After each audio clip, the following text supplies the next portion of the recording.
నమస్తే, welcome to I dream. నేను మీ విజేత. చాలా మందిలో గుండె జబ్బుకి గ్యాస్ట్రిక్ ప్రాబ్లం వల్ల వచ్చే నొప్పికి చాలా మందికి తేడా తెలియదు. మనకు పెయిన్ వచ్చిందనగానే ఇది గుండె నొప్పికి సిమ్టమ్ ఏమో రాబోతుందేమో అని చెప్పి రకరకాలుగా డౌట్స్ పడుతుంటారు, టెన్షన్ పడుతుంటారు. నిజంగా అసలు హార్ట్ అటాక్ వల్ల వచ్చే పెయిన్ ఎలా ఉంటుంది? చాలా మందిలో సహజంగా హార్ట్ అటాక్ అనేది సడన్ గానే వస్తుంది. పెయిన్ సిమ్టమ్స్ మనం అయితే ఐడెంటిఫై చేయలేము. ఇవన్నీ ఏ రకంగా ఉంటాయో ఇప్పుడు సార్తో మాట్లాడి తెలుసుకుందాం. ప్రస్తుతం నాతో పాటు ఉన్నారు కన్సల్టెంట్ కార్డియాలజిస్ట్ లక్కిరెడ్డి కిరణ్ కుమార్ రెడ్డి గారు. ఇప్పుడు సార్తో మాట్లాడిద్దాం. నమస్తే సార్. నమస్తే అండి. సార్, చాలా మంది కూడా గ్యాస్ట్రిక్ నొప్పితో బాధపడుతుంటారు. అది గ్యాస్ట్రిక్ నొప్పా, లేదంటే ఈ మధ్య కాలంలో చాలా మంది సడన్ గా హార్ట్ అటాక్ వచ్చి చనిపోయే వాళ్ళని చూస్తున్నాము. అలా జరిగింది, నాకు కూడా అలానే జరుగుతుందా, ఇది గుండె నొప్పి ఏమో, ఇలాంటి డౌట్స్ చాలా మందిలో ఉన్నాయి. నిజంగా ఈ రెండు నొప్పుల మధ్య ఇది హార్ట్ పెయినా లేదా గ్యాస్ట్రిక్ పెయినా అని తెలుసుకోవాలంటే ఏ రకంగా తెలుసుకోవచ్చు sir? It's very important. First thing ఏంటంటే మనము హార్ట్ అటాక్ రిలేటెడ్ నొప్ప లేదా గ్యాస్ట్రిక్ పెయిన్ అనేది తెలుసుకోవడం మంచిదే. కానీ దీంట్లో కొన్ని చిన్న పాయింట్స్ కూడా నేను మళ్ళీ ఫైనల్ కన్క్లూజన్ లో చెప్తాను. ఫస్ట్ ఏంటంటే హార్ట్ అటాక్ రిలేటెడ్ పెయిన్ అనేది మనకి పర్టికులర్లీ లెఫ్ట్ సైడ్, అంటే మన గుండె ఎక్కడ లెఫ్ట్ సైడ్ లో ఉంటుంది. సో లెఫ్ట్ సైడ్ లో బరువుగా ఉండడం ఇంపార్టెంట్. అంటే ఇప్పుడు ఫర్ సపోజ్ ఒక నలుగురు కలిసి మీ జస్ట్ టైట్ హ్యాండ్స్ పెట్టి స్క్వీజ్ చేస్తారు, పిసికేస్తారంటారు చూడండి మనిషిని, అలా పిసికేసినట్లు అంత బరువు ఉండడం, లేదా ఒక 100 kg బరువు ఛాతి మీద పెట్టినట్లు ఉండడం, అంటే హెవీనెస్ అంటాం. సో ఆ హెవీనెస్ అనేది చాలా ఇంపార్టెంట్.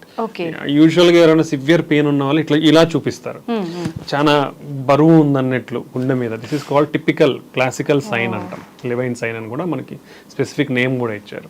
ఓకే, సో అది ఇంపార్టెంట్ థింగ్. దాంతో పాటు ఏమవుతుందంటే ఎయిర్ హంగర్. మనకి అంత డిస్కంఫర్ట్ ఉన్నప్పుడు ఏమవుతుందంటే మనకి ఊపిరి పీల్చుకోవడం చాలా ఇబ్బంది అనిపిస్తుంది. అది సెకండ్ పాయింట్. దాంతో పాటు మనకి విపరీతంగా చెమటలు పట్టే అవకాశం ఉంటుంది. దెన్ మనకి రేడియేటింగ్ పెయిన్ అంటాం. ఈ పెయిన్ అనేది మనకు నర్వ్స్ రిలేటెడ్ అన్నీ ఉంటాయి కాబట్టి, సో ఈ పెయిన్ అనేది మనకి కామన్గా లెఫ్ట్ భుజానికి, లెఫ్ట్ ఈ చేతికి పెయిన్ పాకే అవకాశం ఉంటుంది. ఓకే, ఇది మెయిన్ పాయింట్స్. ఈ 4 సమ్ టైమ్స్ కొందరిలో వామిటింగ్ వచ్చినట్లు ఉండడం కానీ వామిటింగ్ అవ్వడం కానీ జరగచ్చు.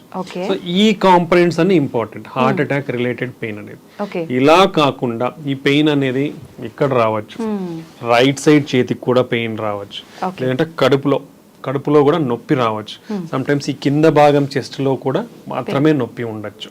సో ఇలా ఓన్లీ జా పెయిన్ అంటాం, దవడ నొప్పి మాత్రం కూడా ఉండొచ్చు. సో ఇలా కూడా ప్రజెంట్ అవ్వచ్చు. అంటే ఇదే ఈ మాదిరిగానే పెయిన్ ప్రజెంట్ అవుతుంది అనేది డెఫినెట్ కాదు. ఇలా ఉంటే majority of the time heart attack related. ఇలా కాకుండా వేరే రకంగా వచ్చినా హార్ట్ అటాక్ ఉండే అవకాశం ఉంటుంది. అది ఉంటుంది. పర్టికులర్లీ మనము age elderly people more than 60 years తీసుకున్నా, ఫీమేల్స్ తీసుకున్నా, దెన్ షుగర్ ఉన్న వాళ్ళు, వీళ్ళ ముగ్గురులో యూజువల్గా ఈ టిపికల్ సిమ్టమ్స్ అంటాం. ఇప్పుడు మనం ఏదైతే మాట్లాడుకున్నామో హార్ట్ అటాక్ రిలేటెడ్ పెయిన్, అవి తక్కువగా ఉండే అవకాశం ఉంటుంది. అంటే ఈ విధంగా వాళ్ళకి చాలా తక్కువగా మాత్రమే చూస్తాం. ఓకే, అది. So next gastric related pain. Usual gastric అంటే ఏంటి? గ్యాస్ పెయిన్ అంటారు, ఇంకోటి అల్సర్ పెయిన్ అంటారు. సో మనకి పెప్టిక్ అల్సర్ అంటాం. మన బాడీ అంటే మన పొట్టలో యాసిడిటీ, అంటే యాసిడ్, మన స్టమక్ లో యాసిడ్ ఉంటుంది, అది ఎక్కువ అయిపోయి మనకి అది రిఫ్లక్స్ అంటాం. గ్యాస్ట్రో ఈసోఫేజియల్ రిఫ్లక్స్ డిసీజ్ అంటాం. రిఫ్లక్స్ అంటే ఏంటి? మామూలుగా మనం ఏం తీసుకున్నా పైనుంచి కిందికి ఈసోఫేగస్ అని ఉంటుంది, దానికి వెళ్ళి స్టొమక్ పొట్టలోకి వెళ్ళి ఇంటెస్టైన్స్కి వెళ్ళాలి. అలా కాకుండా మనకి స్పింక్టర్ ఉంటుంది ఈసోఫేగస్ కి, గ్యాస్ట్రిక్. సో ఇవి డిస్ఫంక్షన్ ఉన్నప్పుడు కానివ్వండి, మన యాసిడ్ ప్రొడక్షన్ ఎక్కువ ఉన్నప్పుడు కానివ్వండి, హెవీ ఫుల్ తీసుకున్నప్పుడు మనకి ఈ రిఫ్లక్స్ యాసిడ్ అనేది పైకి రిఫ్లక్స్ అవడం ఉన్నప్పుడు ఏమవుతుందంటే మంటగా ఉంటుంది, మనకి బర్నింగ్ సెన్సేషన్ ఉంటుంది, కడుపులో మంట. ఈ మొత్తం ఇక్కడ నుంచి స్ట్రైట్ గా మనకి ఈసోఫేజియల్ ట్యూబ్ ఉంటుంది కాబట్టి ఇదంతా బర్నింగ్ సెన్సేషన్ వచ్చి గొంతులో కూడా మంటగా ఉండే అవకాశం, విపరీతమైన తేపులు వస్తాయి వీళ్ళల్లో. Okay, associate with belchings, burpings, belchings, తేపులు ఎక్కువగా ఉండడం, లేదంటే బ్లోటెడ్ సెన్స్, అంటే మన పొట్ట అంతా ఉబ్బిపోయినట్లు ఉండడము అనేది జరుగుతుంది. ఇది gastric related pain. Okay, typical గా ఇది రెండింటికి మేజర్ డిఫరెన్స్. బట్ ఇది ఇంపార్టెంట్ ఎందుకు తెలుసా? గుండె జబ్బులు పర్టికులర్లీ 200 లక్షల మంది సంవత్సరానికి చనిపోతున్నారు గుండె జబ్బుల వల్ల. దాంట్లో కూడా 85% హార్ట్ అటాక్, బ్రెయిన్ స్ట్రోకే. ఓకే, మిగతా 15%లో మిగతా గుండె జబ్బులు కానివ్వండి, ఈ రిలేటెడ్ ప్రాబ్లమ్స్. ఓకే, అంటే దాదాపుగా మనం ఇది తీసుకుంటే ప్రతి 11 సెకండ్లకి ఒక మనిషి గుండె జబ్బులతో చనిపోతున్నాడు. ఎందుకని సార్, అంటే ఎందుకు ఇంత ఎక్కువ గుండె జబ్బులు రావటం? కాబట్టి any type of heart, any type of chest pain, ఎటువంటి ఛాతి నొప్పి అయినా, లైక్ కూర్చున్నట్లు ఉండడం ఉండొచ్చు, మంట ఉండొచ్చు, లేదా ఏదో మైల్డ్ పెయిన్ అనిపించవచ్చు, లేదా ప్రిక్కింగ్ సెన్సేషన్ ఉండొచ్చు, ఓకే, లేదా ఓన్లీ మంటగా ఉండొచ్చు, దురదలాగనో ఇంకోలాగా, ఇలాంటిది ఉన్నా బరువు అనేదే కాదు, ఎలాంటి ఛాతి నొప్పి మీకు ఫస్ట్ పాయింట్, నొప్పి తగ్గట్లేదు, ఓకే, రెండోది సెకండ్ ఆ నొప్పి పెరుగుతానే పోతా ఉంది, ఓకే, ప్రొలాంగ్డ్ డ్యూరేషన్, ఎక్కువసేపు నొప్పి ఉంది, ఇంటెన్సిటీ ఆఫ్ పెయిన్ కూడా కొంచెం సివియారిటీ ఆఫ్ ఇంటెన్సిటీ అంటాం, మైల్డ్, మోడరేట్, సివియర్, ఆ నొప్పి ఇంటెన్సిటీ పెరుగుతా ఉంది, తగ్గట్లేదు అంటే ఒక్క నిమిషం కూడా వెయిట్ చేయొద్దండి. అది మీకు మంట ఉండొచ్చు, లేదా మైల్డ్ నొప్పి ఉండొచ్చు, కూర్చున్నట్లు ఉండొచ్చు, ఎలా ఉన్నా ఒకవేళ ఈ సిమ్టమ్స్ ఉంటే, పర్టికులర్లీ మోర్ దెన్ 40 years ఉన్న వాళ్ళు, BP, sugar, cholesterol, smoking, alcohol, family history, abdominal obesity, పొట్ట చుట్టూ ఊబకాయము, ఇలాంటి కిడ్నీ ప్రాబ్లమ్స్ కానివ్వండి, ఇలాంటి రిస్క్ ఫ్యాక్టర్స్ ఎవరికైతే ఉన్నాయో వాళ్ళు మోర్ దెన్ 40 years ఉండి నొప్పి వస్తే ఇమ్మీడియట్ గా ఏ నిమిషం గాని క్షణం గాని నెగ్లిజెన్స్ వహించకుండా, ఆలస్యం చేయకుండా ఒక ఈసీజీ తీయించుకోండి. ఓకే, ఈసీజీ తీయించుకుంటే క్లారిటీగా మనకి హార్ట్ అటాక్ ఉందా లేదా. ఈసీజీ అంటే జస్ట్ ఒక ఈసీజీ 100 to 300 rupees ఉంటుంది అంతే, ఎక్కడ ఏ సెంటర్లో తీయించుకున్నా కానీ. సో దాంట్లో ఉందా లేదా అని క్లారిటీగా తెలిసిపోతుంది. దాని ద్వారా మీ ప్రాణాన్ని కాపాడుకున్న వాళ్ళు అవుతారు. నెగ్లిజెన్స్ పాటించినారా, అది అది గ్యాస్ట్రిక్ పెయిన్ అనో, లేదంటే కండరాల నొప్పనో, తగ్గుతుందనో నెగ్లిజెన్స్ పాటిస్తే మాత్రం డెఫినెట్లీ ప్రాణం పోయే అవకాశం ఉంటుంది. నా సిన్సియర్ అందరికీ, అంటే ఇది హెల్త్ అవేర్నెస్ చాలా ఇంపార్టెంట్. సో ఎటువంటి పెయిన్ కూడా నెగ్లెక్ట్ చేయొద్దండి. అదే కొందరికి తగ్గుతుందిలా అనే నెగ్లిజెన్స్, నేను ఇప్పుడు బయటికి లేచిపోయి తీయించుకోవాలా అనే నెగ్లిజెన్స్, ఇవన్నీ అసలు పనికిరావు. అంటే లైఫ్ ఈజ్ మోస్ట్ ఇంపార్టెంట్. అది ఉంటే మళ్ళీ ఏమైనా చేసుకోవచ్చు. ఓకే, ఆ చిన్నపాటి నెగ్లిజెన్స్ అనేది తగ్గించుకొని ఇంత సివియర్ పెయిన్ ఉండి తగ్గకుండా ఉంటే, పెరుగుతానే ఉంటే పెయిన్ అనేది మోస్ట్ ఇప్పుడు ప్రతి ఒక్క 100 meters కి ఏదో ఒక డయాగ్నోస్టిక్ సెంటర్ కానివ్వండి, చిన్న క్లినిక్ కానివ్వండి, నర్సింగ్ హోమ్ కానివ్వండి, ఏదో ఒకటి అవైలబిలిటీలో ఉంటా ఉన్నాయి అందరికీ కూడా. లేదా ఒక పెరిఫరీస్ లో ఉండే టౌన్స్ లో ఉన్న వాళ్ళకి కూడా లాట్ ఆఫ్ ఫెసిలిటీస్ ఉన్నాయి తీయించుకోనికి. ఒక 10 నిమిషాలు మహా అయితే, చిన్న టౌన్ లో ఎటు పోవాలన్నా 10 నిమిషాల కంటే పట్టదు మనకి టైం. సో తీయించుకోవడం వల్ల మీ ప్రాణాన్ని కాపాడుకున్న వాళ్ళు అవుతారు. ఈసీజీలో క్లియర్ కట్ గా హార్ట్ అటాక్ ఉందా లేదా అనేది క్లారిటీగా తెలిసిపోతుంది. మెజారిటీ ఆఫ్ ద టైం, అంటే 99% మనకు కనపడుతుంది. దాంతో లేదా మీ లైఫ్ సేఫ్, హ్యాపీ.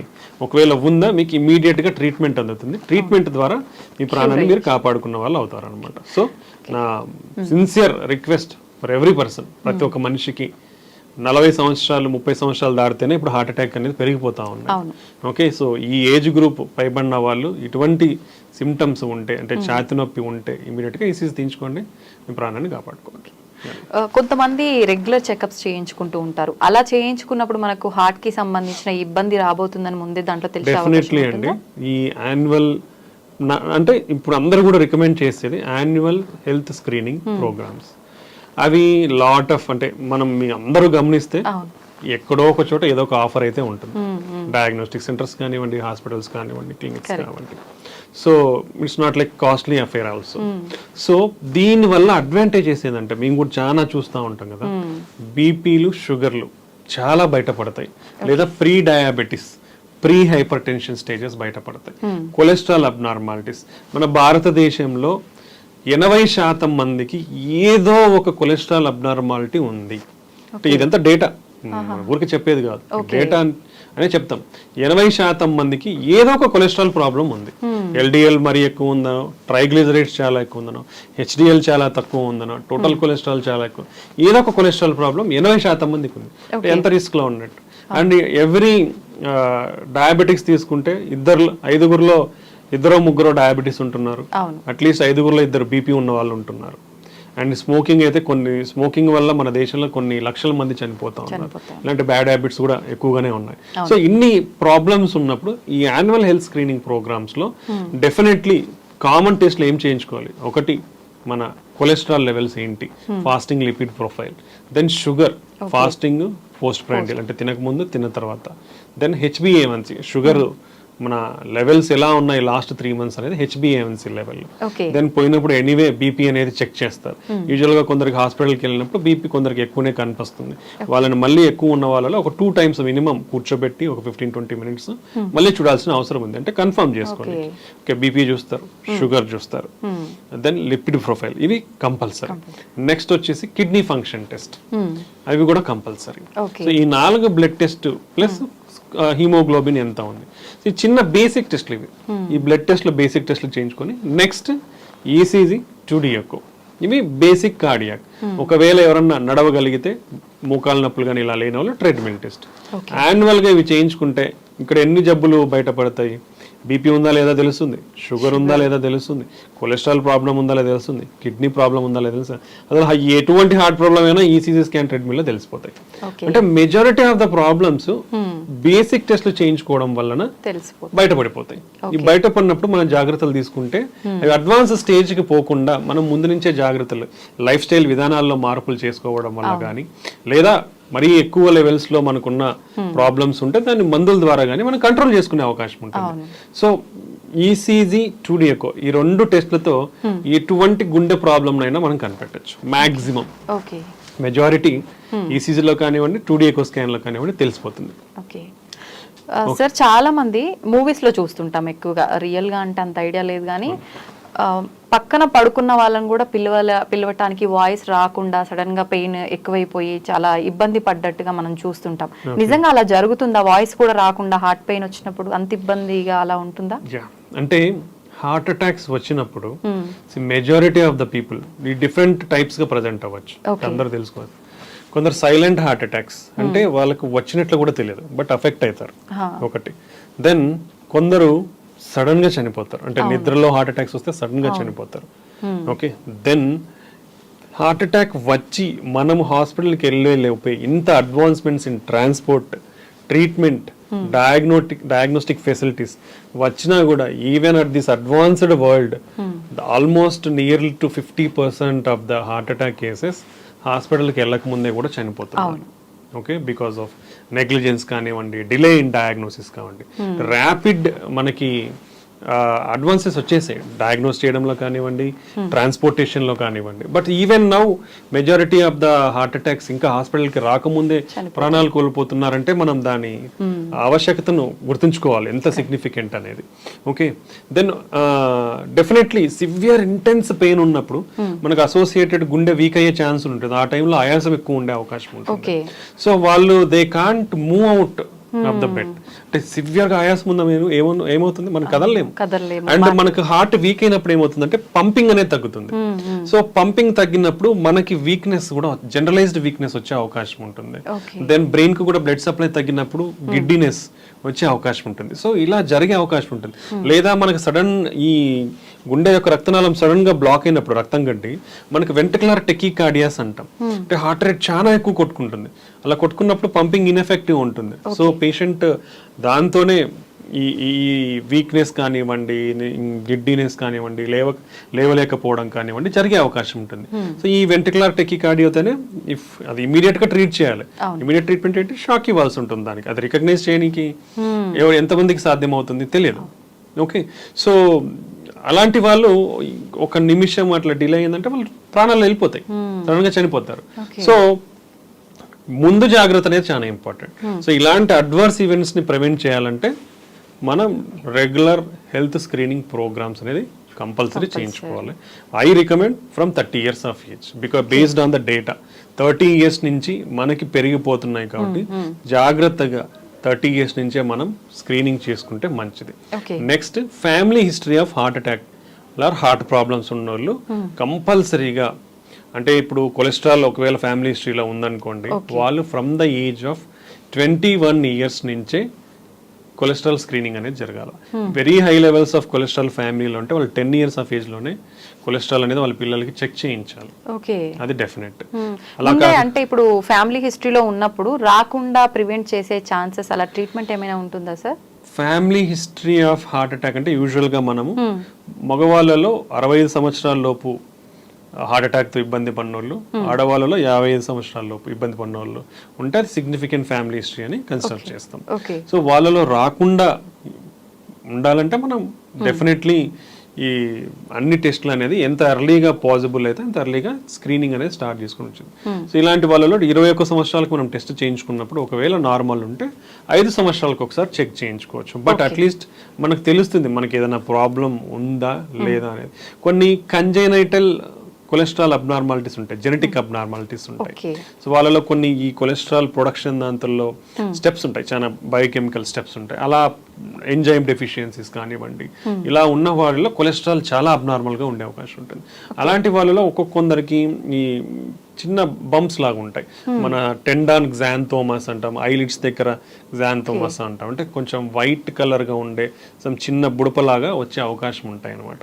సో అలా ఎవరికన్నా ఉంటే వాళ్ళని ఐడెంటిఫై చేయగలుగుతాం మనం. అలాంటి వాళ్ళు definitely familial cholesterol, genetic cholesterol abnormals ఉండొచ్చు. అలా కాకుండా ఈ జెనెటిక్ అబ్నార్మల్స్లో మన ఆర్కస్, మన కంటి కార్నియా ఉంటుంది, దాని చుట్టూ తెల్లకి కూడా అయ్యే అవకాశం ఉంటుంది. సో ఈ రెండే మనకు జెనెటిక్ కొలెస్ట్రాల్ ప్రాబ్లమ్స్ లో మనకు యూజువల్ గా బయట కనిపించేది. సో అలాంటివి ఉన్నప్పుడు అర్లీగా ఐడెంటిఫై చేసి వాళ్ళకి టెస్టులు చేయించుకుంటే మనం దాన్ని కంట్రోల్ గా, అగ్రెసివ్ గా కంట్రోల్ చేసే అవకాశం ఉంటుంది. ఎందుకంటే ఎంత కొలెస్ట్రాల్ ఎక్కువ ఉంటే అంత రిస్క్ జోన్ లా ఉన్నట్లు. సో అర్లీ ఐడెంటిఫికేషన్ చేయగలిగితే మనం దాన్ని తగ్గించుకునే అవకాశం ఎక్కువగా ఉంటుంది అనమాట. ఓకే. అయితే సార్ జనరల్ గా మన చిన్న పిల్లలకు కూడా తెలుసు స్మోకింగ్ చేస్తే లంగ్స్ పాడవుతాయి అని చెప్పి. మరి లంగ్స్ ఎఫెక్ట్ అవుతుంది అని తెలుసు, కానీ దీనివల్ల హార్ట్ ఎలా ఎఫెక్ట్ అవుతుంది, ఈ ప్రాసెస్ ఎలా జరుగుతుంది? ఇప్పుడు స్మోకింగ్ చూస్తే స్మోకింగ్ లో హార్మ్ఫుల్ కెమికల్స్ అనేది చాలా ఉంటాయి. నికోటిన్ ఒకటే కాదు, నికోటిన్, టార్, హెవీ మెటల్స్ అంటాం, ఇలాంటివి చాలా ఇంప్యూరిటీస్ ఉంటాయి స్మోకింగ్ లో. అది అందరూ తెలుసుకోవాలా. ఓకే, ఇలాంటి అన్ని కెమికల్స్ వల్ల మన బాడీలో ఏమవుతుందంటే లంగ్స్ లోకి ఎంటర్ అయినప్పుడు స్లోగా it will enter into blood stream. ఆ కాంపౌండ్స్ అన్ని కూడా బ్లడ్ స్ట్రీమ్ లోకి ఎంటర్ అవుతాయి. ఎంటర్ అయినప్పుడు ఇన్ఫ్లమేషన్ అంటాం. ఇన్ఫ్లమేషన్ అంటే చెడు కణాలు. ఇప్పుడు మనం ఫర్ సపోజ్ తీసుకుంటే చీము అంటాం, it's like pus or something, that is all inflammatory reaction. అదంతా అలానే మన బాడీలో ఈ ఇన్ఫ్లమేషన్, చెడు కణాలు అనేది రియాక్ట్ అవుతాయి. ఇది ఫారిన్ ఆబ్జెక్ట్స్ కదా ఇవంతా బాడీలో వచ్చినప్పుడు ఇన్ఫ్లమేషన్ పెరిగినప్పుడు ఏమవుతుందంటే మన వెజల్లో డ్యామేజ్ జరుగుతూ వస్తుంది అనమాట. సో ఎప్పుడైతే వెజల్ డ్యామేజ్ అవుతుందో, సో వీళ్ళల్లో ఏమవుతుంది, స్మోకింగ్ చేసే వాళ్ళు ఇన్ఫ్లమేషన్ ఎక్కువ అవుతుంది. ఆక్సిడేటివ్ స్ట్రెస్ అంటాం, మన బాడీలో ఈ బయోకెమికల్ ఆక్సిడేటివ్ స్ట్రెస్ అనేది ఎక్కువ అవుతుంది. నెక్స్ట్ కొలెస్ట్రాల్ అక్యుములేషన్ పెరుగుతుంది. నెక్స్ట్ బ్లడ్ క్లాటింగ్ టెండెన్సీ, రక్తం గడ్డగట్టే టెండెన్సీ పెరుగుతుంది. సో ఇలాంటి చాలా వాసోస్పాజం అంటే మన రక్తనాళాలు ఏవైతే ఉంటాయో ముడుచుకుపోయే అవకాశం ఉంటుంది. అంటే ఇప్పుడు ఆల్మోస్ట్ 5-6 మెకానిజమ్స్, బేస్ మెకానిజమ్స్ చెప్పాను, ఇవన్నీ పెరిగిపోతాయి స్మోకింగ్ చేసే వాళ్ళలో. ఇవన్నీ పెరిగిపోయినప్పుడు ఏమవుతుంది, మన బ్లడ్ వెజల్స్ అనేది అక్యుములేట్ అయిపోయి, కొలెస్ట్రాల్ అక్యుములేట్ అయిపోయి నిదానంగా పెరిగిపోతుంది. హెవీ స్మోకింగ్ చేసినప్పుడు ఇవి సడన్ గా రప్చర్ అయిపోతాయి. అంటే మన బ్లడ్ వెజల్స్ పొరలు ఉంటాయి, ఈ పొరల కింద అక్యుములేట్ పెరిగిపోయి ఉంటాయి. ఎప్పుడైతే ఈ స్ట్రెస్, ఆక్సిడేటివ్ స్ట్రెస్, ఇన్ఫ్లమేషన్, ఈ చెడు కణాలు అనేది ఎక్కువైపోతే వచ్చినాయి అనుకోండి, అదంతా లిక్విఫై అవుతా వస్తుంది. లిక్విఫై అయిపోయి ఏమవుతుంది, సడన్ గా ఆ పైన పొర పగిలిపోతుంది. పగిలిపోయినప్పుడు బ్లడ్ కి ఎక్స్పోజ్ అవుతాయి. ఇవన్నీ కూడా బ్యాడ్ సెల్స్ అన్ని కూడా ఎక్స్పోజ్ అయినప్పుడు రక్తం గడ్డగట్టిపోతుంది ఫాస్ట్ గా. పోయినప్పుడు సడన్ హార్ట్ అటాక్ వస్తుంది. సో సడన్ అటాక్ లో చనిపోయే ప్రమాదం కూడా ఎక్కువ ఉంటుంది. సో ఇన్ని మెకానిజమ్స్ వర్క్ అవుతాయి స్మోక్ చేసే వాళ్ళలో. కాబట్టి స్మోకింగ్ ఈజ్ అబ్సల్యూట్లీ డేంజరస్. ఇది ఓన్లీ హార్ట్ అటాకే కాదు, స్మోకింగ్ వల్ల బ్రెయిన్ స్ట్రోక్స్ కూడా ఎక్కువగా వచ్చే అవకాశం ఉంటుంది. And lot of cancers. Okay, ఇది నెక్స్ట్. ఒకవేళ స్మోకింగ్ మీరు మానేయాలనుకుంటే కూడా మీ హార్ట్ అటాక్ రిస్క్ తగ్గనికి మానేసిన తర్వాత 10 సంవత్సరాలు పడుతుంది. సో స్మోకింగ్ మానేసిన తర్వాత కూడా మీరు 10 సంవత్సరాల వరకు హై రిస్క్ లో ఉన్నట్లు. అంటే దానివల్ల ఎంత రిస్క్ అనేది అర్థం చేసుకోవాలి. దీనికి కొలాబరేటివ్ మెజర్స్ అనేది చాలా ఇంపార్టెంట్. పర్సన్ మోటివేషన్ ఉండాలి, అంటే దాని దగ్గరికి వెళ్లకుండా. ఓకే, దెన్ ఒకవేళ పొరపాటున అలవాట్లో ఉంటే దాన్ని తగ్గించుకొని కూడా హై లెవెల్ ఆఫ్ మోటివేషన్ కావాలి. దెన్ దాని సపోర్టివ్ మెడికేషన్స్ ఉండాలి, సైకో బిహేవియరల్ థెరపీ అవసరం ఉంటుంది. Then governments also should bring lot of policies. That's not in our matter of range, అది వాళ్ళు చూసుకోవాల్సిన అవసరం కూడా ఉంటుంది. లాట్ ఆఫ్ తెస్తున్నారు, అంటే they are displaying ads to avoid smoking అనేది. సో ఇంకో ఇంపార్టెంట్ కాంపనెంట్ ఏంటంటే మనం తాగితేనే మనకు రిస్క్ ఉంది, మనము ఖాళీగా మనం తాగము, మన పక్కన వాళ్ళు కాలుస్తున్నారు, మనం సేఫ్ అనేది wrong. Okay. This is called second hand smoke అంటాం. సెకండ్ హ్యాండ్ స్మోక్ అంటే పక్కనోళ్ళు తాగినా మనం పీల్చుకుంటున్నాం. సెకండ్ హ్యాండ్ స్మోక్ వల్ల కూడా దగ్గర సంవత్సరానికి 5 లక్షల మంది చనిపోతున్నారు.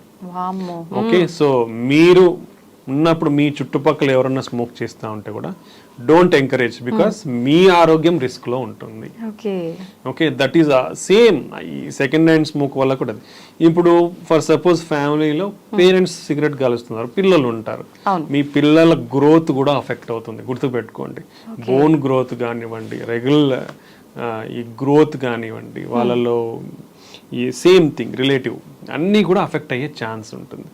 కాబట్టి పెద్దవాళ్ళు తాగేటప్పుడు కూడా మీ ఇంట్లో వాళ్ళ ఆరోగ్యాన్ని కూడా మీరు ఆలోచించండి. ఆలోచించి మీరు మానేస్తే అందరికీ మంచిది. ఎందుకంటే దానివల్ల 0 బెనిఫిట్, 200% హార్మ్ఫుల్. నిజంగా స్మోక్ చేసే వాళ్ళు ఎంతో దూరాన్ని ఉన్నా కూడా మనకు అది వస్తూనే ఉంటుంది, ఆ ఫీలింగ్ తెలుస్తుంది ఎక్కడో స్మోక్ చేస్తున్నారని. నిజంగా ఎంత డిస్టెన్స్ లో మనం ఉంటే అది ఎఫెక్ట్ అయ్యే అవకాశం ఉంటుందంటారు? యూజువల్గా I think if I smoke here, closed స్పేసెస్లో ఎంత దూరం ఉన్నా it will be like same. Open అందుకే పబ్లిక్ ప్లేసెస్లో అండ్ క్రౌడెడ్ ప్లేసెస్లో even governments banned smoking in crowded and public places. Open spaces probably ఉంటుంది, కంప్లీట్లీ ఓపెన్ స్పేస్ అంటే probably around 5 meters distance ఉంటే మనకు అంతగా అఫెక్ట్ అవ్వకుండా అవకాశం ఉండొచ్చు. ఓకే సార్, చాలా వరకు హార్ట్ పెయిన్ వచ్చిందనగానే సిపిఆర్ చేస్తూ ఉంటారు. నిజంగా దీనివల్ల రిస్క్ నుంచి బయటపడే అవకాశం ఉంటుందంటారా? హార్ట్ పెయిన్, సిపిఆర్ రెండు డిఫరెంట్. ఓకే, సో ఇప్పుడు హార్ట్ పెయిన్ వచ్చేది హార్ట్ అటాక్ వల్ల. హార్ట్ అటాక్ అంటే కామన్ లాంగ్వేజ్ హార్ట్ అటాక్, మనం scientific term is myocardial infarction అంటాం, ఎంఐ అంటాం. హార్ట్ అటాక్ అంటే మన గుండెకి సప్లై చేసే రక్తనాళాల్లో బ్లాక్ ఉండి సడన్ బ్లాక్ అయిపోయినప్పుడు హార్ట్ మజిల్ వీక్ అయ్యేదని హార్ట్ అటాక్ అంటాం. ఓకే, అది హార్ట్ అటాక్. అప్పుడు మనకి ఛాతి నొప్పి కానీ ఇలా వస్తుంది. సిపిఆర్ అనేది మనం చేయాల్సింది ఎప్పుడు అంటే సిపిఆర్ అంటే కార్డియో పల్మోనరీ రీసస్టేషన్. అంటే గుండెని, లంగ్స్ ని మనం రివైవ్ చేస్తున్నామని దాని మీనింగ్. ఓకే, ఇది ఎప్పుడు చేస్తామంటే ఒక మనిషికి 2 ఆగిపోయినప్పుడు చేసే ప్రక్రియనే మనం సిపిఆర్ అంటాం. అంటే ఇప్పుడు ఒక మనిషి ఫర్ సపోజ్ పడిపోయినప్పుడు మనం చేసే పద్ధతి ఏంటంటే ఫస్ట్ మనిషి బతికున్నాడా లేదా చూస్తాం. అంటే వాళ్ళు ఎట్లా చూస్తాము, మనం వాళ్ళని తట్టి చూస్తాం, కదిలిచి చూస్తాం, రెస్పాన్స్ లేదు, పలకట్లేదు. దెన్ సెకండ్ స్టెప్ మనం చూడాల్సింది ఊపిరి అంటే అందుతుందా లేదా తనకి. అది మనము ముక్కు దగ్గర వేలు పెట్టినా చెస్ట్ రైజ్ అవుతుందా, చెస్ట్ ఆర్ అబ్డామెన్ పైకి కిందకి తెలుస్తుంది. సో ఈ రెండిట్లో ఏది లేనప్పుడు వాళ్ళ ఊపిరి అందట్లేదు అనేది అర్థం.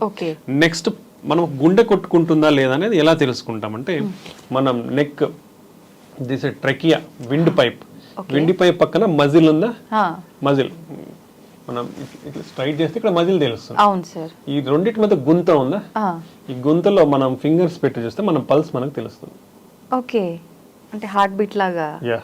పల్స్ అంటాం. ఓకే, అంటే బ్లడ్ వెజల్ పల్సేషన్స్ కొట్టుకుంటుంటది, బ్లడ్ పంప్ అయినప్పుడు అది పల్స్ తెలుసా. సో ప్రతి ఒక్కరు కూడా ఐడెంటిఫై చేయొచ్చు, ఇది ఈజీ. ఓకే, సో ఇది ప్రతి ఒక్కరు కూడా తెలుసుకోవచ్చు. ఈ పల్స్ ఉందా లేదా అని చూస్తాం. ఎందుకంటే యూజువల్ గా మనం నాడి అనేది జనరల్ గా ఇక్కడ చెక్ చేస్తాం. బట్ మనకి ఎప్పుడైనా హార్ట్ ప్రాబ్లం ఉన్నప్పుడు ఈ నాడి మనకి యూజువల్ గా తెలియదు. ఇది గుండెకి దగ్గరలో ఉంటుంది కాబట్టి ఇక్కడ తెలిసే అవకాశం ఉంటుంది. సో ఈ పల్స్ కూడా లేకుంటే గుండె కూడా కొట్టుకోవట్లేదని అర్థం. సో మనిషి రెస్పాన్స్ లేదు, ఊపిరి లేదు, గుండె కూడా కొట్టుకోవట్లేదు అన్నప్పుడు చేసే బేసిక్ ట్రీట్మెంట్ నే మనం సిపిఆర్, కార్డియో పల్మనరీ రీసస్సిటేషన్ అంటాం అన్నమాట. దీన్నే బేసిక్ లైఫ్ సపోర్ట్. అంటే కార్డియాక్ అరెస్ట్, కంప్లీట్ గా మనిషి like at the verge of death, at the verge of death ఉన్నప్పుడు చేసే ప్రక్రియనే కార్డియో పల్మనరీ రీసస్సిటేషన్. దీన్నే బేసిక్ లైఫ్ సపోర్ట్. ఇది ప్రతి ఒక్కరూ నేర్చుకోవాల్సిన ప్రొసీజర్. ఇది ప్రతి ఒక్కరు ట్రైన్ అవ్వాలి, రికగ్నైజ్ చేయగలగాలి. అది రికగ్నైజ్ చేసినప్పుడు వాళ్ళ బేసిక్ సిపిఆర్ ఇవ్వగలగాలి. ఇది ఎవ్రీ హ్యూమన్, ఎవ్రీ ఇండివిజువల్ ప్రతి ఒక్కరు నేర్చుకోవాలి కూడా, కంపల్సరీగా నేర్చుకోవాలి. మనం ఏ సోషల్ మీడియా ఛానల్కి పోయినా దీని గురించి అవగాహన ఉంటుంది, ఎలా చేయాలనేది ట్రైనింగ్ ప్రోగ్రామ్స్ కూడా చాలానే జరుగుతూ ఉంటాయి. Everybody should train in this. దానివల్ల అట్లీస్ట్ ఎప్పుడో ఒకసారి మన లైఫ్ టైంలో మనం ఈ సినారియో ఫేస్ అయ్యే ఛాన్స్ డెఫినెట్లీ ఉంటుంది. అట్లీస్ట్ ఒక మనిషికైనా మనం ప్రాణం పోసే అవకాశం ఉంటుంది నిజంగానే. సో ఒక మనిషి ప్రాణం ఈవెన్ సామాన్యుల చేతిలో కూడా ఉంది. సార్ సార్బిట్రేట్ అనే ఒక టాబ్లెట్ మనం వాళ్ళకు హార్ట్ పెయిన్ వచ్చినప్పుడు ఇవ్వటం వల్ల కొంతలో కొంత మనం హాస్పిటల్కి వెళ్ళేలోపు వాళ్ళ ప్రాణాలని కాపాడే అవకాశం ఉంటుందని చెప్పి అంటుంటారు కదా, నిజమే అంటారా? యూజువల్లీ సార్బిట్రేట్ అనేది ఎవరికి పాకెట్ లో ఉండదు. అవును. అది ఎవరి దగ్గర ఉంటుందంటే హార్ట్ అటాక్ తో అఫెక్ట్ అయిన వాళ్ళ దగ్గర మాత్రం ఉంటుంది. వాళ్ళకి ఎప్పుడన్నా పెయిన్ వస్తే తీసుకోండి, సివియర్ పెయిన్ వస్తే మీకు ఆ టైంలో రిలీఫ్ అయ్యేదానికి టైం ఉంటుంది, మీరు రీచ్ అయ్యేదానికి ఉంటుంది అనేసి చెప్తాం. ఎందుకంటే సార్బిట్రేట్ అనేది నైట్రేట్స్ అంటాము. ఇది వాసోడైలేటర్. అంటే మనకి ఇప్పుడు గుండె రక్తనాళాలు ఏమవుతాయంటే మన ఈ ప్లాక్ రప్చర్ అయ్యి క్లాట్ ఫామ్ అవ్వడము లేదా ముడుచుకుపోవడం ఉన్నప్పుడు ఈ సార్బిట్రేట్ ఇవ్వడం వల్ల కొంచెం వాసోడైలటేషన్ అయ్యే ఛాన్స్ ఉండొచ్చు.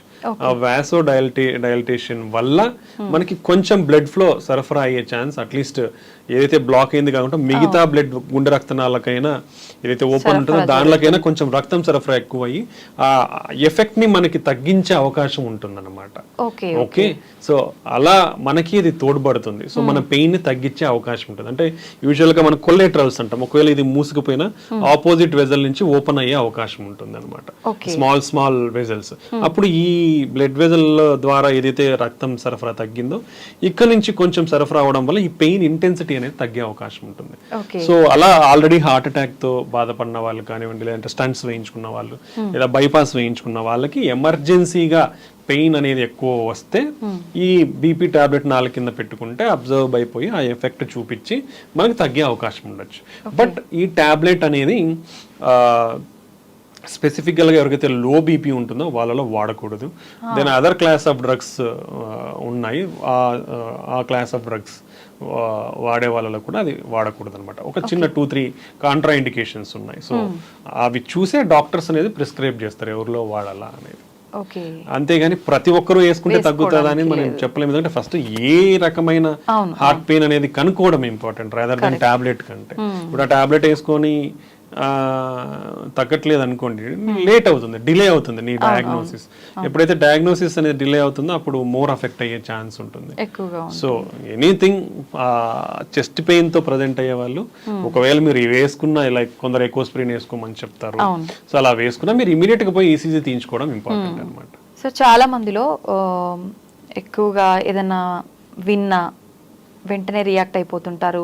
అమ్మో నాకు గుండెలో నొప్పి వస్తుంది అది విన్న దగ్గర నుంచి అని చెప్పి చెమటలు పడుతుంటాయి, సడన్గా పెయిన్ అని కూర్చుండిపోతుంటారు. ఇలా చాలాసార్లు జరుగుతూ ఉంటుంది కొంతమందిలో. ఇది హార్ట్ అటాక్ రావడానికి సిమ్టమ్స్ అని అనుకోవచ్చు అంటారా? ఇంట్లో 2 కాంపోనెంట్స్ ఉన్నాయి. So anxiety, some people are like easily prone to anxiety. So anxiety ఉన్నప్పుడు ఏమవుతుందంటే మన బాడీలో సింపథెటిక్ సిస్టమ్ అనేది యాక్టివేట్ అవుతుంది. యాక్టివేట్ అయ్యి హైపర్ వెంటిలేషన్ ఉంటుంది, మన బ్లడ్ వెజల్స్ కొంచెం స్పాజం లాగా అయ్యి పెయిన్ అట్లా వచ్చే అవకాశం ఉంటుంది. బట్ దీంట్లో ఎక్స్ట్రీమ్ కాంపోనెంట్ ఉంటుంది. అంటే మోర్ ఎమోషనల్ స్ట్రెస్ కి గురి అయితే డెఫినెట్లీ మన హార్ట్ వీక్ అయ్యే ఛాన్స్ ఉంటుంది. ఓకే, దాన్నే సాకోసూబో కార్డియోమయోపతి అంటాం. అది టిపికల్ హార్ట్ అటాక్ లాగానే కూడా ప్రజెంట్ అయ్యే అవకాశం ఉంటుంది. అండ్ వన్ మోర్ ఇంపార్టెంట్ ఏంటంటే ఇంత high levels of sympathetic activity, anxiety, stress కు గురైనప్పుడు డెఫినెట్లీ మన బాడీలో ఈ సింపథెటిక్ సిస్టమ్ యాక్టివేట్ అయినప్పుడు ఆల్రెడీ రిస్క్ ఫ్యాక్టర్స్ ఉన్న వాళ్ళు, అంటే ఈ మనం డిస్కస్ చేసిన రిస్క్ ఫ్యాక్టర్స్ ఎవరికైతే ఉంటాయో ఆల్రెడీ కొంచెం అప్పటికే ఒకవేళ కొలెస్ట్రాల్స్ అనేది కొంచెం ప్లాక్స్ ఇవన్నీ ఏర్పడినప్పుడు అవి సడన్ గా రప్చర్ అయ్యే అవకాశం కూడా ఉండొచ్చు అనమాట. So severe emotional stress or severe anxiety ఉంటే ఈ సింపథెటిక్ సిస్టమ్ యాక్టివేట్ అయినప్పుడు మన బ్లడ్ క్లాటింగ్ అనేది కొంచెం ఎక్కువ అయ్యే అవకాశం ఉంటుంది, ఇన్ఫ్లమేషన్ కూడా పెరిగే అవకాశం ఉంటుంది.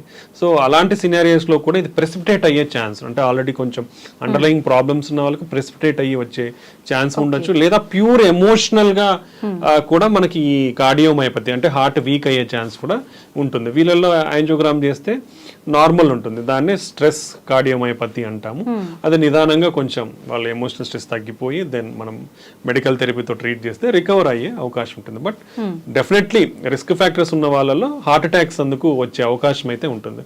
So high emotional stress, high anxiety ఉన్నప్పుడు చాలా జాగ్రత్తగానే ఉండాలి. ఓకే, ఎక్కువగా జిమ్ చేసే వాళ్ళలో, వర్కౌట్స్ చేసే వాళ్ళలోనే హార్ట్ అటాక్స్ వస్తున్నాయి ఎక్కువ, అంటే తక్కువ ఏజ్ లో ఉన్న వాళ్ళు ఇవి ఎక్కువ చేయడం వల్లనే హార్ట్ అటాక్ వస్తుంది, మిగతా అంతా వాళ్ళు చాలా హెల్దీగా ఉన్నారని చెప్పి వింటున్నాం ఈ మధ్య. నిజంగా దాని వల్ల అవకాశం ఉంటుందంటారా సార్? ఎక్సెసివ్ జిమ్ వల్ల వస్తాయి అనే దానికంటే ఒక లిమిట్, మన బాడీ అనేది ఏజ్ని బట్టి ఒక target heart rate or maximum heart rate ఎంత అచీవ్ చెయ్యాలనేది మనకు టార్గెట్ లిమిట్ ఉంటుంది అనమాట ఏజ్ని బట్టి. సో అంతకు మించి నువ్వు ఓవర్ ఎగ్జర్షన్ చేసి మన హార్ట్ రేట్ అనేది, ఇప్పుడు హార్ట్ రేట్ 180-200కి పెరిగిపోతే ప్రాబ్లం ఏంటంటే, ఇప్పుడు మన హార్ట్ పంపింగ్ అనేది ఇలా కొట్టుకొని ముడుచుకుంటూ తెచ్చుకుంటూ ఉంటుంది ప్రాపర్ గా. హార్ట్ రేట్ ఎక్కువైనప్పుడు నిమిషానికి 200 కొట్టుకున్నప్పుడు ఏమవుతుంది, ఇది ప్రాపర్ గా ముడుచుకోదు, ఇలా జస్ట్ ఇలా ఫ్లిక్కరింగ్ లాగా ఉంటుంది, పంపింగ్ అనేది తగ్గిపోతుంది. తగ్గిపోయినప్పుడు ఏమవుతుంది, బ్లడ్ ఫ్లో అనేది తగ్గిపోతుంది. అంటే మన గుండెకి రక్తం సప్లై చేసే బ్లడ్ ఫ్లో తగ్గిపోతుంది, మన బాడీకి రక్తం సప్లై చేసే బ్లడ్ ఫ్లో తగ్గుతుంది, బ్రెయిన్ కి సప్లై చేసే బ్లడ్ ఫ్లో కూడా తగ్గుతుంది. తగ్గినప్పుడు డిమాండ్ ఎక్కువ ఉంది, హార్ట్ రేట్ ఎక్కువ కొట్టుకుంటా ఉన్నప్పుడు డిమాండ్ ఎక్కువ ఉంది, బట్ మనకు రిసీవింగ్, మన గుండెకి ఎంతైతే బ్లడ్ ఫ్లో రావాలో సప్లై అనేది తగ్గిపోతుంది. సో అలా తగ్గిపోయినప్పుడు హార్ట్ అటాక్ వచ్చే ఛాన్స్ ఉంటుంది. సెకండ్ థింగ్, ఆల్రెడీ వీళ్ళకి ఏదన్నా చిన్న చిన్న ప్లాక్స్, కొలెస్ట్రాల్ అక్యుములేషన్ ఉందనుకోండి, అవి రప్చర్ అయ్యే ఛాన్స్ ఉండొచ్చు. లేదా ఒక్కొక్కసారి స్కాడ్ అంటాం, కోసుకుపోయి రక్తనాళాలు ఉంటాయి కదా, స్పాంటేనియస్ కొరనరీ ఆర్టరీ డిసెక్షన్ అంటాం, అలా ఈ కోసుకుపోయే అవకాశం ఉంటుంది, క్రాక్స్ వచ్చే అవకాశం, క్రాక్స్ వచ్చినప్పుడు బ్లడ్ ఫ్లో తగ్గిపోయే అవకాశం ఉంటుంది అనమాట. ఇలా జరిగే అవకాశం కూడా ఉండొచ్చు. నెక్స్ట్ వీళ్ళల్లో హార్ట్ రేట్ అంత విపరీతంగా ఎక్కువ ఉన్నప్పుడు అరిథ్మియాస్ అంటాం, అంటే వెంట్రికులర్ అరిథ్మియాస్, అంటే మనకు నార్మల్ గా ఒక సిస్టమ్, ఎలక్ట్రికల్ సిస్టమ్ ఆ సైకిల్లో కొట్టుకోవాలి, అలా కాకుండా వేరే చోటు నుంచి సడన్ గా యాక్టివేట్ అయ్యే ఛాన్స్ ఉండొచ్చు. అలాంటప్పుడు బ్లడ్ ఫ్లో తగ్గిపోయి సడన్ గా డెత్ అయ్యే ఛాన్స్ ఉండొచ్చు. Next electrolyte abnormalities, excessive sweating చేయడం వల్ల, ఎక్సెసివ్ ఎక్సర్సైజ్ చేయడం వల్ల ఎక్సెసివ్ స్వెట్ వచ్చి మన బాడీలో ఉండే ఎలక్ట్రోలైట్స్, పొటాషియం, సోడియం ఈ క్యాలిక్యులేషన్స్ అటు ఇటు అవ్వచ్చు, తగ్గడము పెరగడం. పెరిగినప్పుడు ఈ same thing very high heart rates కి పోయే అవకాశం ఉండి చనిపోయే అవకాశం ఉండొచ్చు. సో ఇలాంటివి చాలా ప్రాబ్లమ్స్ ఉన్నాయి, సో ఎఫెక్ట్ అయ్యే ఛాన్స్ ఉండొచ్చు. సో ఇంత ఇంటెన్సివ్ వర్కౌట్స్ చెయ్యాలి అంటే proper guided training and pre evaluation అనేది చాలా ఇంపార్టెంట్. ఆ గైడెన్స్ తో విత్ అవైలబిలిటీ ఆఫ్ ఎవ్రీథింగ్, అంటే ఎక్విప్మెంట్, మనకి ఏఈడిస్ అంటాం, ఆటోమేటిక్ ఎక్స్టర్నల్ డిఫిబ్రిలేటర్, ఇలాంటివి మనకు ఎక్స్టెన్సివ్ వర్కౌట్ చేసే చోట ఉంటే, ఒకవేళ మనకి ఎవరైనా అట్లా కొలాప్స్ అయినప్పుడు ఆ ఏఈడిని మనం అటాచ్ చేస్తే it will detect any abnormality and give shocks also. So ఇలాంటివి కంపల్సరీగా పెట్టుకుంటే మంచిది. సో ఇలాంటి కారణాల వల్ల జరిగే అవకాశం ఉండొచ్చు ఎక్సెసివ్ ఎక్సర్సైజ్ చేసే వల్ల. డెఫినెట్లీ గైడెడ్ ప్రోగ్రామ్స్ చేయాలి, ప్లస్ ప్రీ ఎవాల్యుయేషన్ చెక్ చేయించుకోవాలి. కొందరిలో కంజెనిటల్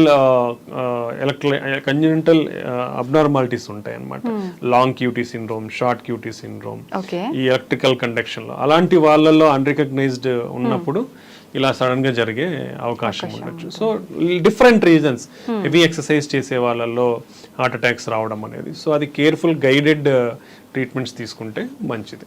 ఓకే, జనరల్గా ఇది డిస్కస్ చేస్తూ ఉంటారు, ఎక్కువగా పరిగెత్తినప్పుడు, ఎక్కువ వర్కౌట్స్ చేసినప్పుడు, ఏదైనా మనం హెవీగా అలాంటి పనులు చేసినప్పుడు వెంటనే వాటర్ తాగకూడదు, తాగితే గుండె నొప్పి వచ్చే అవకాశం ఉంటుంది అని చెప్పి అంటుంటారు పెద్దవాళ్ళు. నిజంగా అది నిజమా సార్? అలా ఏం లేదండి. సో అదే, అంటే ఇప్పుడు మనకి ఏదైతే ఏంటంటే, ఇప్పుడు ఇమీడియట్ గా చేస్తాం ఎక్సర్సైజ్ చేసినప్పుడు ఒక రికవరీ ఫేజ్ అనేది ఉంటుంది బాడీకి, అంటే మనకి ఆ వేరియేషన్ అనేది important.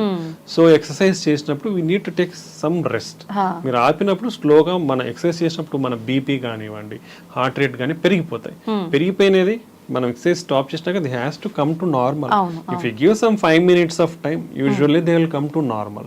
Then you can take, not a problem. అలా తాగకూడదు అనేది అయితే ఏం లేదు. ఓకే సార్, బ్రెయిన్ స్ట్రోక్ కి హార్ట్ అటాక్ కి సంబంధం ఉందా? ఇది వచ్చిన వాళ్ళకి అది వచ్చే అవకాశం, అది వచ్చిన వాళ్ళకి డెఫినెట్లీ ఉంటుంది. ఎందుకంటే ఈ రెండు కూడా అఫెక్ట్ అయ్యేది రక్తనాళాలలో కొవ్వు పేరుకుపోయి బ్లడ్ ఫ్లో అనేది తగ్గడం వల్ల వస్తాయి. ఇప్పుడు బ్రెయిన్ స్ట్రోక్ అనేది కూడా అట్లా అదే వస్తుంది. బ్రెయిన్ స్ట్రోక్ లో కూడా 2 రకాలు ఉంటాయి. ఇస్కీమిక్ స్ట్రోక్ అంటాం, హెమరేజిక్ స్ట్రోక్ అంటాం. ఇస్కీమిక్ స్ట్రోక్ అంటే మన బ్లడ్ ఫ్లో తగ్గిపోయి వచ్చేదాన్ని ఇస్కీమిక్ స్ట్రోక్ అంటాం. ఓకే. అదే హెమరేజిక్ స్ట్రోక్ అంటే మన బ్లడ్ వజలు చిట్లిపోయి రక్తం బయటకు వచ్చి బ్రెయిన్ లో అక్యుములేట్ అయ్యి దాని ద్వారా వచ్చేదాన్ని హెమరేజిక్ స్ట్రోక్ అంటాం. ఓకే, బట్ మోస్ట్ కామన్ వచ్చేసి ఇస్కీమిక్ స్ట్రోక్. ఓకే, సో ఈ 2 కూడా అథెరోస్క్లెరోటిక్ వాస్కులర్ డిసీజ్ అంటాం. ఇవన్నీ అంటే అథెరోస్క్లెరోసిస్ అంటే మన బ్లడ్ రక్తనాళాలలో కొవ్వు పేరుకపోయి వచ్చే జబ్బుల్ని అథెరోస్క్లెరోటిక్ వాస్కులర్ డిసీజెస్ అంటాం.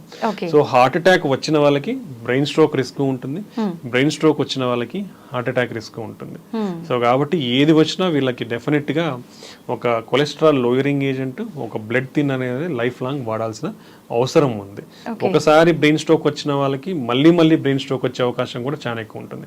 ఒకసారి హార్ట్ అటాక్ వచ్చి ట్రీట్మెంట్ తీసుకున్నాక కూడా మన లైఫ్ స్టైల్ని కానివ్వండి, మెడిసిన్స్ని కానీ సరిగా వాడకపోతే రిపీటెడ్గా వచ్చే అవకాశం కూడా ఉంటుంది. సో ఇవన్నీ ఇంటర్లింక్డ్, ఒకటి ఉంటే ఇంకోటి, దాని నుంచి ఇంకోటి, ఎన్ని ఇంటర్లింక్డ్. అంటే నువ్వు ట్రీట్మెంట్ సరిగా వాడాలి, లైఫ్ స్టైల్ సరిగా పెట్టుకోవాలి, బీపీ, కొలెస్ట్రాల్, షుగర్ స్ట్రిక్ట్ కంట్రోల్లో పెట్టుకోవాలి, ఎక్సర్సైజ్ బాగా చేయాలి. అంటే అన్ని చేయాలా. నేను ఎక్సర్సైజ్ చేస్తాను, ఓన్లీ లైఫ్ స్టైల్ చేస్తాను, మందులు వాడినంటే వస్తుంది, మందులు వాడతాను, లైఫ్ స్టైల్ నేను ఫాలో అవ్వను అంటే కూడా వస్తుంది. సో ఇవన్నీ interlinked. So every component in health is important. మనం చేసే ప్రతి ఒక్కటి ఇంపార్టెంట్. మందులు వాడాలి, రెగ్యులర్ గా టెస్ట్లు చేసుకొని చూసుకోవాలి, హెల్తీ ఫుడ్ హ్యాబిట్స్ చూసుకోవాలి, నేను రెగ్యులర్ గా ఎక్సర్సైజ్ చేయాలి, బ్యాడ్ హ్యాబిట్స్ కి దూరంగా ఉండాలి. ఇవన్నీ ఉంటే మన ఛాన్సెస్ ఒకసారి ఎఫెక్ట్ అయిన తర్వాత మళ్ళీ రాకుండా ఉంటుంది. అంటే మేము చాలా మందిని చూస్తూ ఉంటాం, షుగర్స్, కొలెస్ట్రాల్ బాగా స్ట్రిక్ట్ కంట్రోల్లో పెట్టుకుంటారు. వాళ్ళందరికీ కూడా 20 years నుంచి షుగర్ ఉంటుంది, బట్ వాళ్ళు ఏమి ఎఫెక్ట్ అయ్యి ఉండరు. అంటే స్ట్రిక్ట్ కంట్రోల్ మనకున్న, ఒకవేళ ప్రాబ్లం వచ్చినా కూడా దాని ఈ విధానాల ద్వారా అన్ని కంట్రోల్లో పెట్టుకుంటే మనం ఎఫెక్ట్ కాకుండా ఉంటాం అన్నమాట. ఓకే సార్, ఎక్కువగా హార్ట్ అనగానే హార్ట్ అటాక్ ఇది ఒక్కటే అందరికి తెలుసు. ఇంకా ఏమైనా హార్ట్ కు సంబంధించి జబ్బులు ఉన్నాయి, హార్ట్ రిలేటెడ్ చాలా జబ్బులు ఉన్నాయి. అంటే మన హార్ట్ లో చాలా కాంపోనెంట్స్ ఉన్నాయి. హార్ట్ అంటే గుండె రక్తనాళాలు ఒకటే కాదు, మెయిన్ వచ్చేసి మజిల్. అంటే గుండె అంటే మజిల్. ఆ మజిల్స్ 4 గదులుగా డివైడ్ అయినాయి, రైట్ సైడ్, లెఫ్ట్ సైడ్, పైన కింద.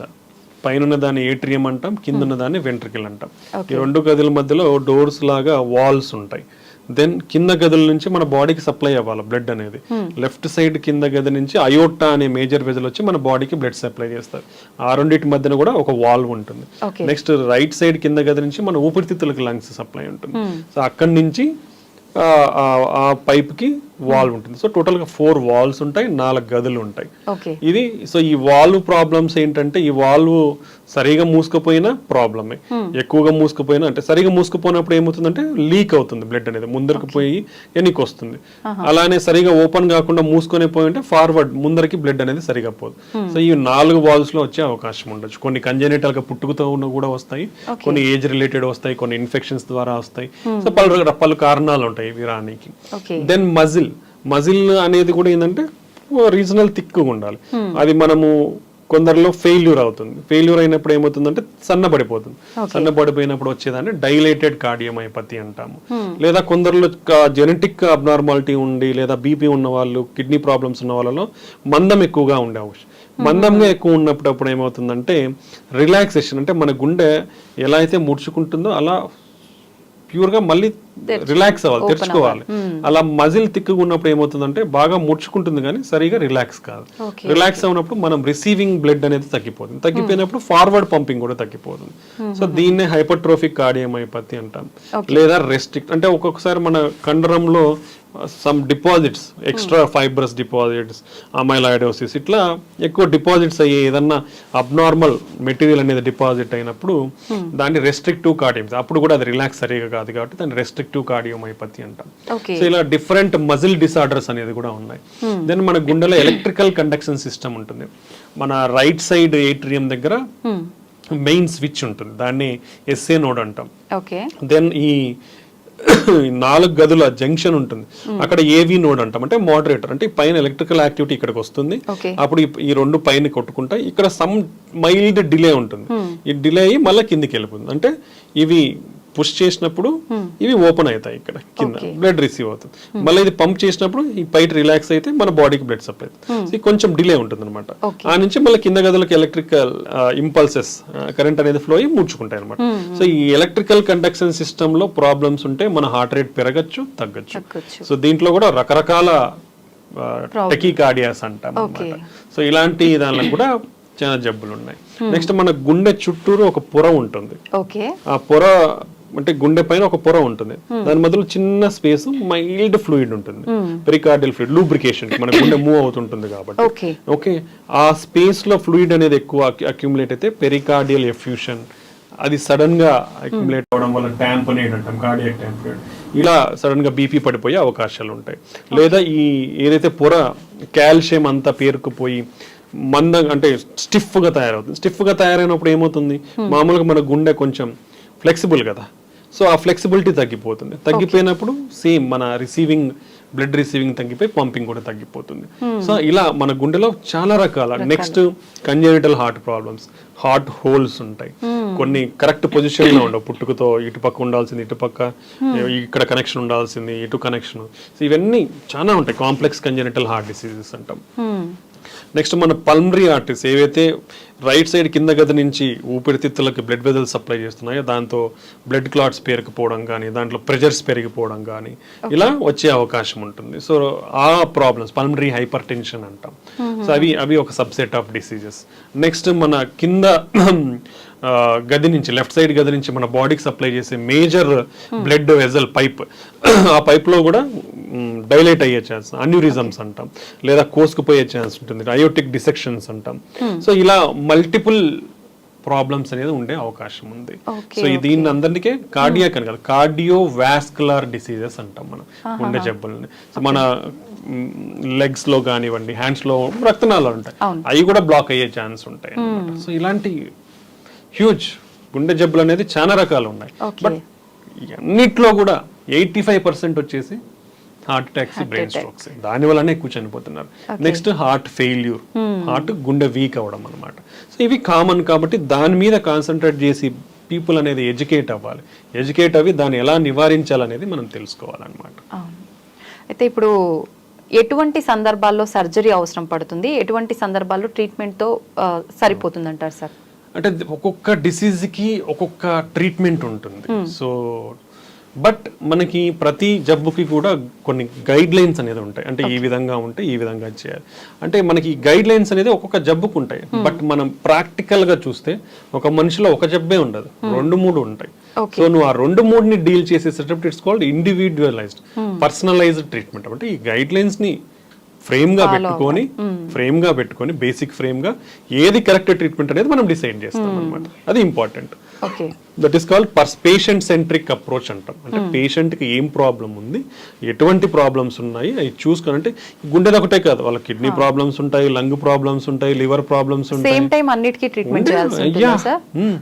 సో ఇట్లా ఒక జబ్బుకి ఒక ప్రాబ్లం అంటే treatment is very easy. But అలా మనకు ఉండదు. ప్రజెంటేషన్ పేషెంట్స్ వచ్చినప్పుడు మల్టిపుల్ ప్రాబ్లమ్స్ ఉంటాయి వాళ్ళలో. సో అలా అన్ని ప్రాబ్లమ్స్ ని చూసి వాళ్ళకి ఏది బెస్ట్ ట్రీట్మెంట్ స్ట్రాటజీ అనేది డిసైడ్ చేయాల్సిన అవసరం ఉంటుంది.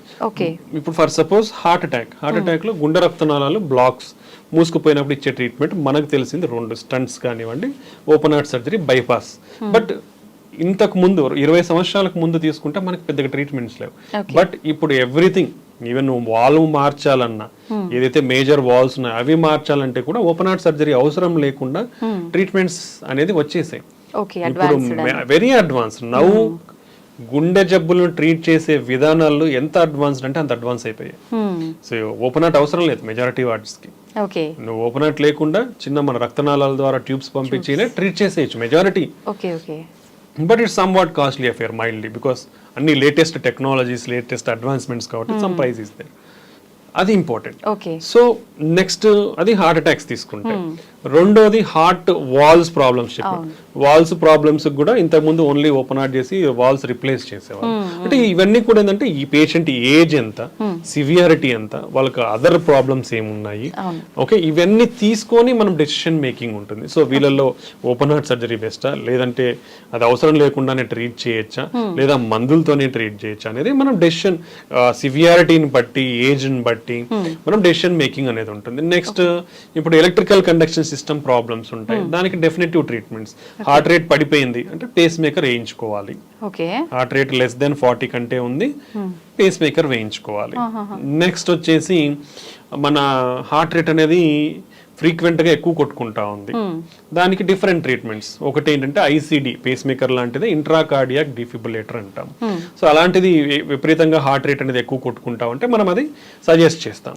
లేదా వాళ్ళకి ఇప్పుడు ఎలక్ట్రోఫిజియలాజికల్ స్టడీస్ అంటాం, అంటే అది ఎక్కడి నుంచి వస్తుంది, దాంట్లో డిఫరెంట్ మెకానిజమ్స్ వల్ల వస్తాయి హార్ట్ రేట్ ఎక్కువ కొట్టుకోవడం అనేది. ఎక్కడి నుంచి వస్తుంది అనేది మనం ఐడెంటిఫై చేసి ఆ సర్క్యూట్ ఏదైతే ఉంటుందో దాన్ని చిన్న మనం థెరపీ ద్వారా ట్రీట్ చేస్తే ఆ సర్క్యూట్ వెళ్ళిపోతుంది. వెళ్ళిపోయినప్పుడు అది తగ్గే అవకాశం ఉంటుంది. దాన్ని రేడియో ఫ్రీక్వెన్సీ అబ్లేషన్ అంటాం.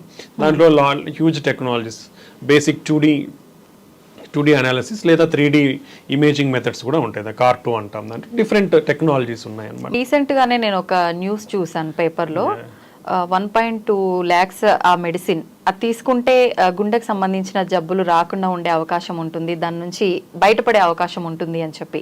ఏంటి సార్ ఇదంతా నిజమైన? చాలా కాస్ట్లీ కూడా కదా అది. అంటే ఇది రీసెంట్ డెవలప్మెంట్ అండి.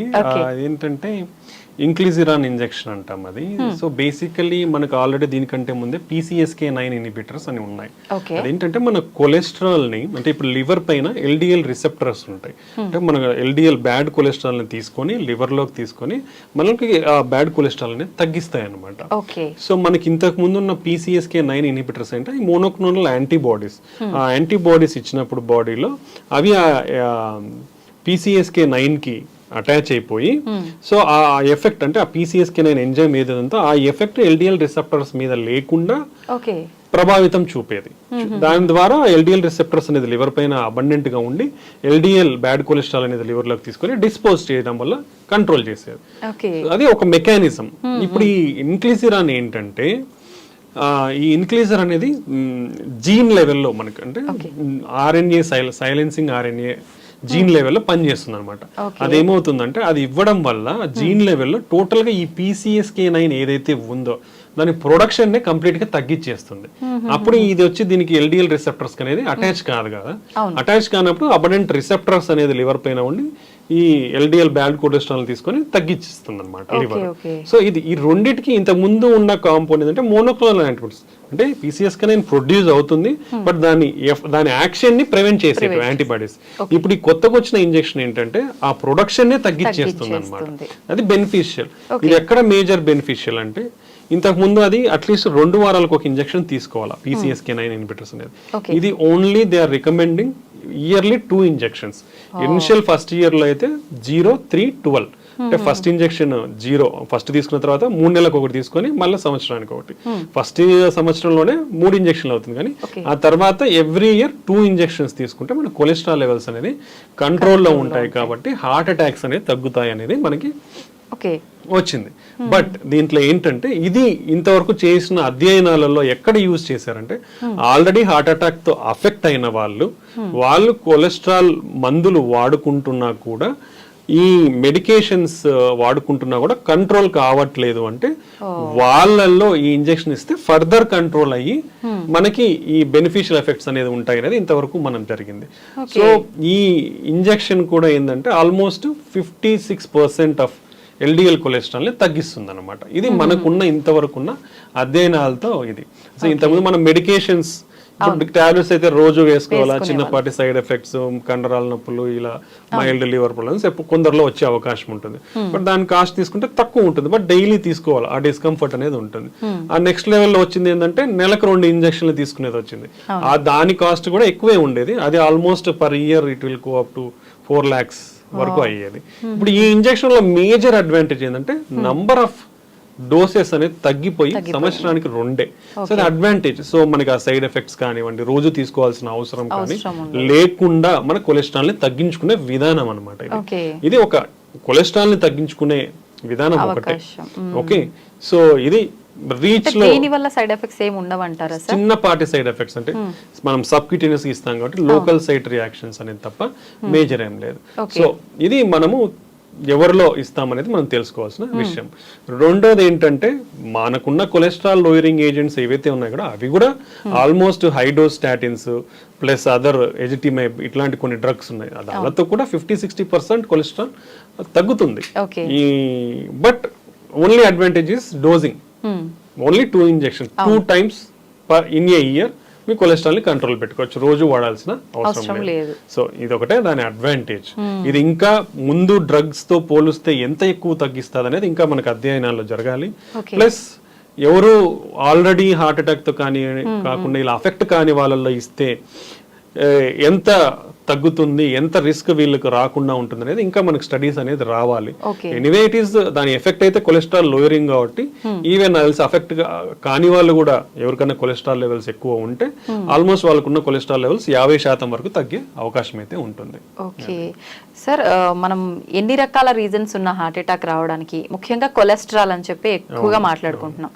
నిజంగా అసలు ఎంత ఉండాలి కొలెస్ట్రాల్ లెవెల్స్ అనేది? టోటల్ కొలెస్ట్రాల్ అనేది లెస్ దెన్ 200 ఉండాలి. ఎల్డిఎల్ కొలెస్ట్రాల్ అనేది మన రిస్క్ చేస్తాం అంటే ప్రతి ఒక్క మోర్ దెన్ 40 years పైన ఉన్న వాళ్ళకి మనకి రిస్క్ స్కోరింగ్ సిస్టమ్స్ అనేది atherosclerotic atherosclerotic disease scoring system ASCVD vascular disease risk scoring systems. అది కొన్ని పారామీటర్స్ మన బీపీ లెవెల్స్ ఎంత ఉన్నాయి, కొలెస్ట్రాల్ లెవెల్స్ ఎంత ఉన్నాయి, మనకు షుగర్ ఉందా లేదా అనేది కొన్ని కన్సిడర్ చేసుకొని రిస్క్ స్కోరింగ్ ఉంటుంది. లో, intermediate, high, very high risk అన్నట్లు ఉంటుంది అనమాట. సో ఈ రిస్క్ స్కోర్ని బట్టి మనం లెవెల్స్ అనేది కంట్రోల్లో పెట్టుకోవాలని చూస్తారు. యూజువల్ గా ఎల్డిఎల్ కొలెస్ట్రాల్ అనేది లెస్ దెన్ 100 ఉండాలి. లెస్ దెన్ 100 ఉంటే మనం తక్కువ రిస్క్ లో ఉన్నట్టు.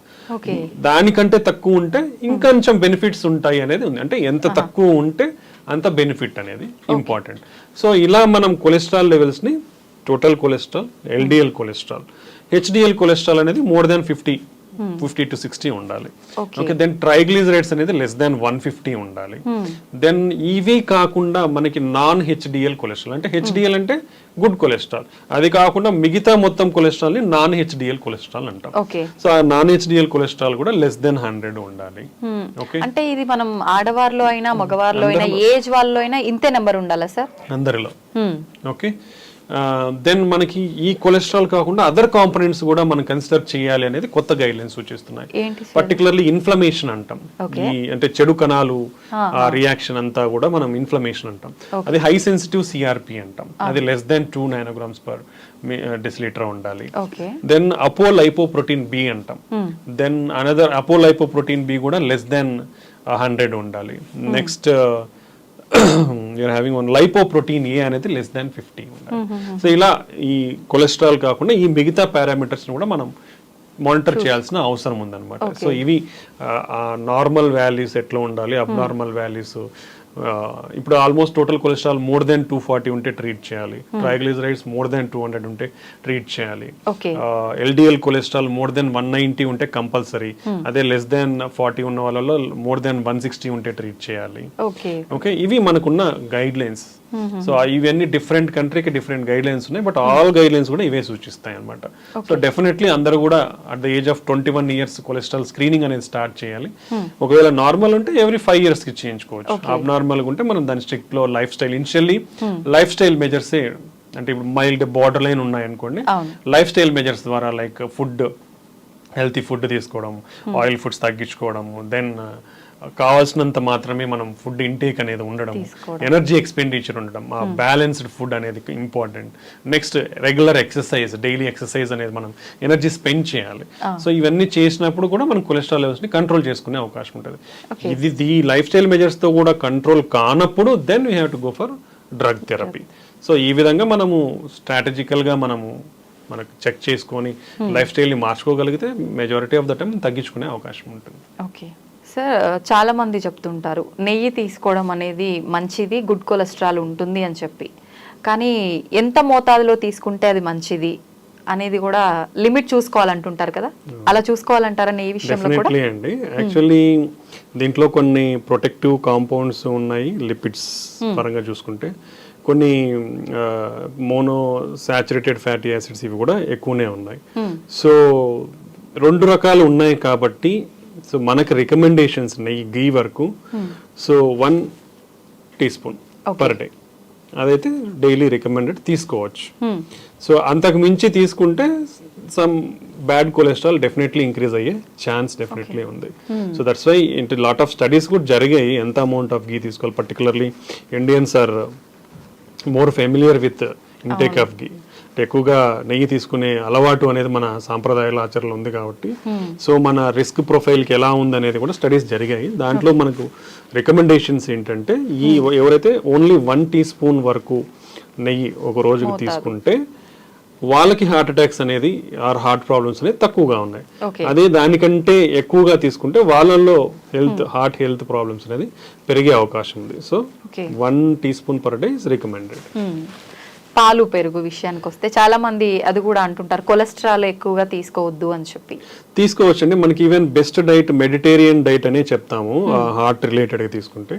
దాంట్లో కూడా మనకి it is recommended dairy products అనేది తీసుకోవచ్చు అనేది. Even per day at least 1 to 2 coffee కానివ్వండి తీసుకోవచ్చు, but not more than that. అలానే మనం తీసుకుంటే butter is not advisable. Okay, but cheese అనేది at least per week 2 to 3 times అనేది కూడా రికమెండెడ్ ఉంది దాంట్లో. బట్ క్వాంటిటీ అనేది మనం లిమిటెడ్ క్వాంటిటీ అనేది ఏదైనా మినిమం టు మోడరేట్ క్వాంటిటీ ఉన్నప్పుడు ఏం కాదు. ఎనీథింగ్ ఓవర్ క్వాంటిటీ తీసుకుంటే డెఫినెట్లీ సైడ్ ఎఫెక్ట్స్ అనేది ఉంటుంది. సో మన బేసిక్ పిరమిడ్ లో కూడా ఏంటంటే పైన టిప్ ఆఫ్ ద పిరమిడ్ లో ఉంటాయి ఇవన్నీ. కాబట్టి limited amount per week limited amount of dairy products అనేది డెఫినెట్లీ డైరీ ప్రోడక్ట్స్ డైలీ అనేది 1 to 2 times తీసుకోవచ్చు. It's advisable only, but not in more quantities. ఇప్పుడు కాఫీ అయితే 1 to 2 cups per day. Butter better to be avoided.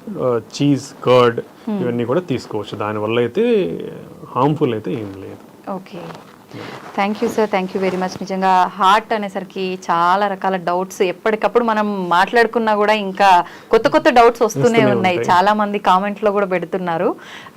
మరొక మంచి ఎపిసోడ్లో ఒక మంచి ఇంట్రెస్టింగ్ టాపిక్ ఏంటి అంటే హార్ట్ ట్రాన్స్ప్లాంటేషన్ గురించి మాట్లాడుకుందాం sir. Thank you sir, thank you very much.